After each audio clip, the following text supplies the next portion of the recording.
तू मारेगा मुझे? तुम सब यहाँ मुझे मारने इकट्ठे हुए हो? अरे तुम्हारा खुद का कोई ईमान धर्म नहीं है, तुम मारोगे मुझे? और एक बात बता, पिछले साल तो कोई और आया था मारने मुझे, इस बार वो नहीं आया? वो लाल साल वादा पूरा कोनी करिया सा तो हम की मैं आया हूँ सा। तुम सब अंदर से एक जैसे के जैसे हो।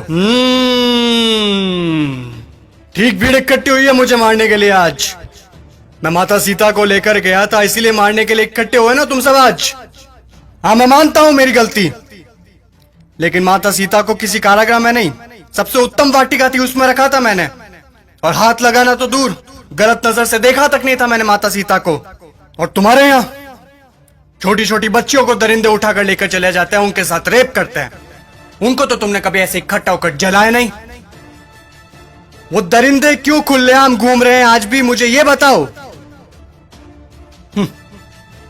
आए मुझे जलाने। अब चोटे तू बता। मैं तो सभी वेद और ग्रंथों का ज्ञाता हूं, तूने कौन सी वेद ग्रंथ या पुस्तक पढ़ी है, मुझे ये बता। पांचवी फेल मेरे समक्ष बोलेगा तू? चुपचाप खड़ा रह तू। देख, मुझे ना केवल संगीत का शौक है, बल्कि सभी रागों का, सुरों का और वाद्य यंत्रों का ज्ञान भी है।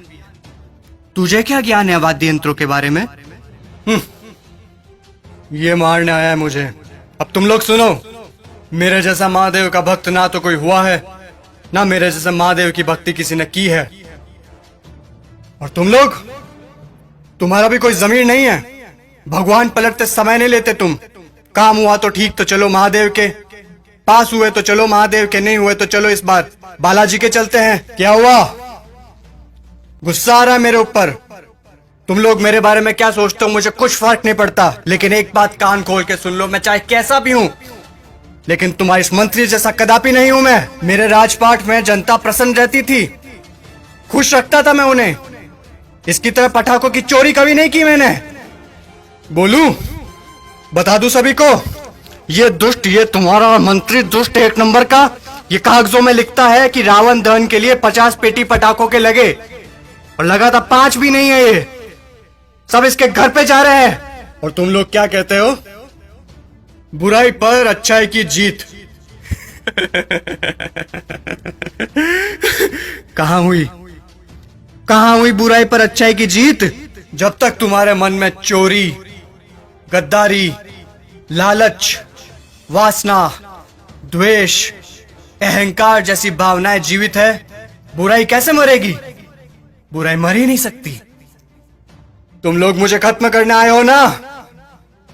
अरे मेरा खात्मा तो मेरा अहंकार कभी कर चुका। अब अगर मारना है, जलाना है, तो अपने अंदर छुपे रावण को जला, उसको मारो। सच्चाई और अच्छाई को अपना लो, बुराई अपने आप खत्म हो जाएगी। और अगर तुम मुझे जलाने के उद्देश्य से ही आए हो, तो मैं तुम्हें बता दूं कि सिर्फ छोटे बच्चे ही आज की तारीख में मुझे जला सकते हैं, क्योंकि उनके अंदर चोरी, गद्दारी, लालच, घृणा, वासना, द्वेष, अहंकार जैसी भावनाएं नहीं है। असल में वही हैं ईश्वर का स्वरूप। ए लड़के, लगा दे आग, फिर से जला दे।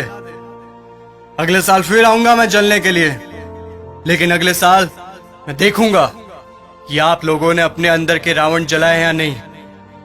खुश हैं अभी आप सब? एक बार फिर से आपका रावण जल रहा है।